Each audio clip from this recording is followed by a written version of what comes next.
आदमी गरीब कब तक है, आदमी डरा हुआ कब तक है। और शादी होने के बाद तो अब लोग ज्यादा डर रहे हैं, ऐसा लग रहा है कि एटम बम लेके आ रहे हैं। कहता हूँ कि लोन लेने से भी डरता है 1 लाख रुपए। आम आदमी इस देश में कितना डरा हुआ है, बट भारत का आदमी मानता ही नहीं है भाई। मिडिल क्लास मूड का गुलाम है, मिडिल क्लास को लगता ही नहीं है कि वो गरीब है। तो इसलिए भगवान भाग्य भी बंदे रखते हैं तुम्हारा। और कई लोग को तो राजा बनने से पहले ही लग रहा है ना कि वो राजा है ही, तो अब बनेगा क्या घंटा।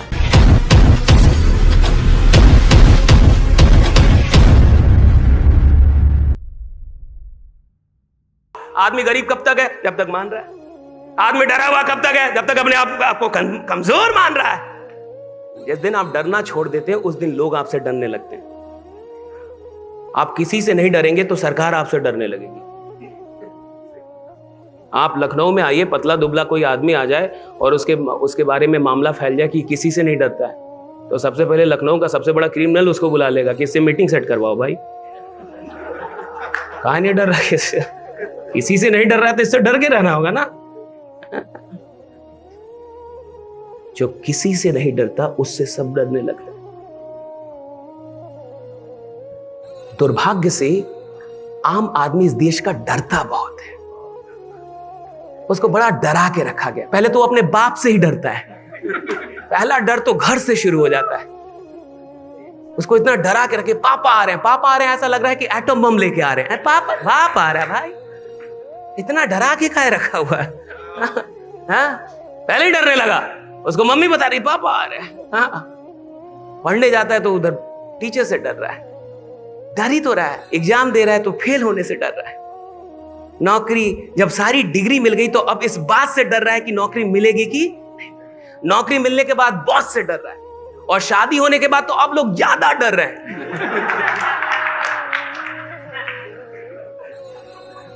आप सब चालाक लोग हैं। अब तो उत्तर प्रदेश में अखबार में एक ऐड निकला था कि मैं इनसे शादी करने जा रहा हूं, अगर इनका कोई भी प्रेमी है तो 7 दिनों के अंदर मुझसे मिल ले, मेरा पता ये है।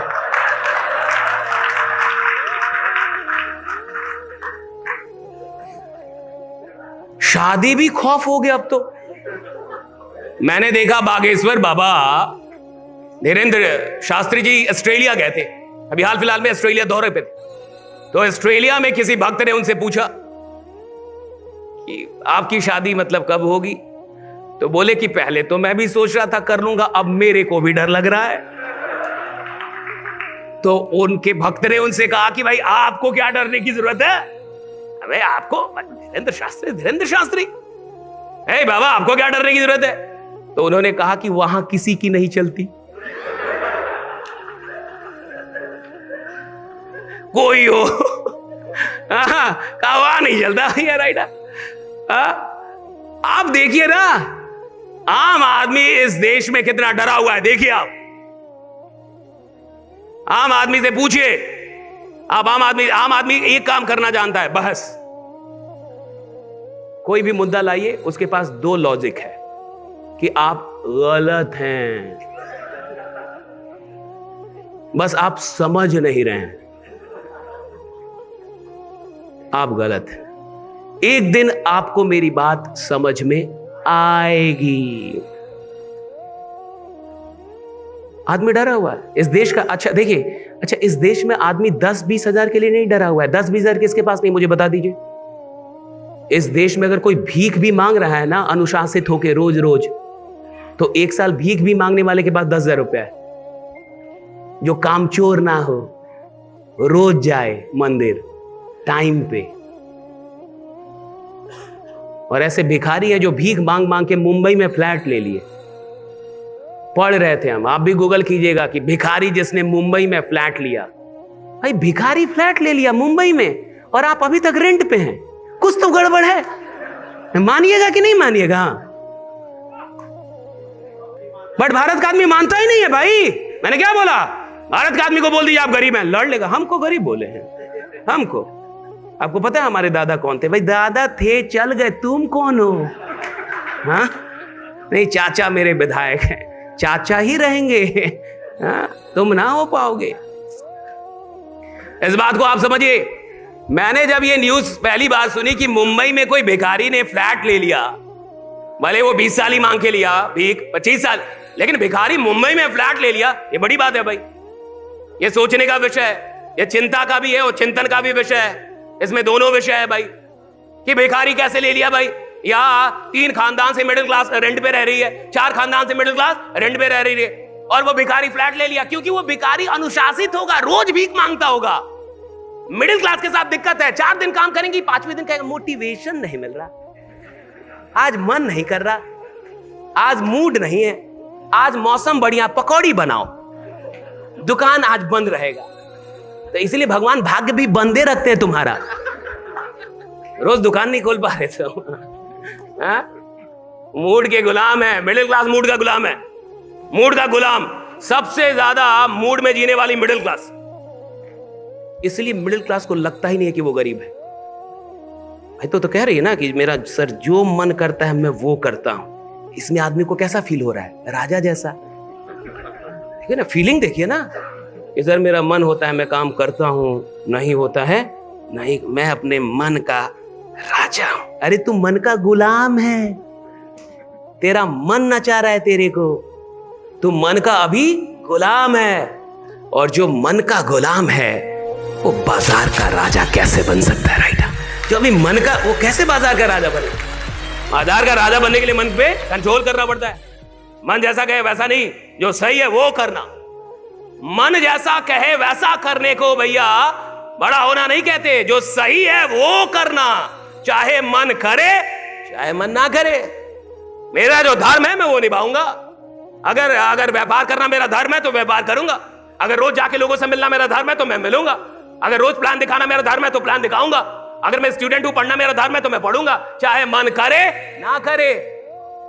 मन पे अगर आप डिपेंडेंट हैं तो आप तो ऐसे भी गुलाम हैं, आप किसी राजशाही के काबिल नहीं है। और कई लोग को तो राजा बनने से पहले ही लग रहा है ना कि वो राजा है ही, तो अब बनेगा क्या घंटा, जब उसको पहले ही लग रहा है। फीलिंग में ही है कि मैं अमीर हूं, उसको पहले ही लग रहा है, तो कहां से होगा साहब? देखिए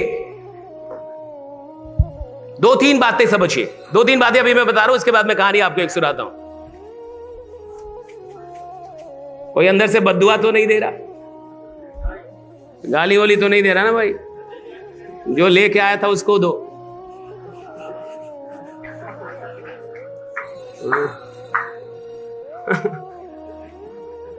कोई तो बुला के लाया होगा।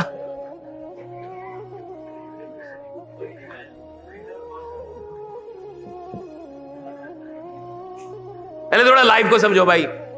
मैंने आपसे एक बात कहा ना, आपने उस बात को समझा कि हमारे देश का मिडिल क्लास बहुत डरा हुआ, डर बहुत है उसकी जिंदगी, बहुत डर है साहब। मैं तो कई जगहों पे कहता हूं, लोग उसको गलत तरीके से भी ले लेते हैं, लेकिन इसमें क्या गलत है? मैं कहता हूं कि लोन लेने से भी डरता है 1 लाख रुपए। मेरा कहना है कि यार 2 ही चीज होगी ना साहब, या तो डर डर के रहिए, और डर के रहना है तो बड़ा सपना मत देखिए इस देश में, मैं कह रहा हूं। अगर बड़ा सपना देखना है भैया तो आपको डर को तो त्यागना ही पड़ेगा, और या तो आप छोटे छोटे सपने देखो कि भैया मैं आया, मैं शादी करूंगा, 2 बच्चा होगा, उसको पढ़ाऊंगा, उसकी शादी कर दूंगा, उसके भी बच्चे को खिला के तब मरूंगा, हो गया खत्म, कहानी खत्म करो, इसमें ज्यादा झंझट नहीं। लेकिन अगर आप बड़े सपने लेंगे कि मैं कुछ बड़ा करूंगा जी, मैं खानदान बदल दूंगा जी, खानदान की पहली लग्जरी कार मैं लेके आऊंगा, पहला बंगला मैं बनवाऊंगा, पहला तो भैया, तो पहला जब सब तो पहले बार तुम्ही को सब फेस करना पड़ेगा, क्योंकि सब तुम ही करने निकले हो भाई, तो फेस करने के लिए भी भैया 2-3 चीज समझिए। पहली चीज, मैं कुछ फंडामेंटल बता रहा हूं। अब आप हो गए हैं पैदा, हो गए हैं कि नहीं? इसमें आपका कोई हाथ था? बोलिए ना जी, कोई हाथ था इसमें आपका? आपकी कोई गलती इसमें नहीं। अब आप पैदा हो गए तो आप मरेंगे, हाँ या ना? क्या आप कोविड से बच गए तो आप नहीं मरेंगे? मरेंगे ना आप, कि नहीं मरेंगे आप? आपका मरना तय है। कब मरेंगे आपको पता ही नहीं है कि कब मरेंगे।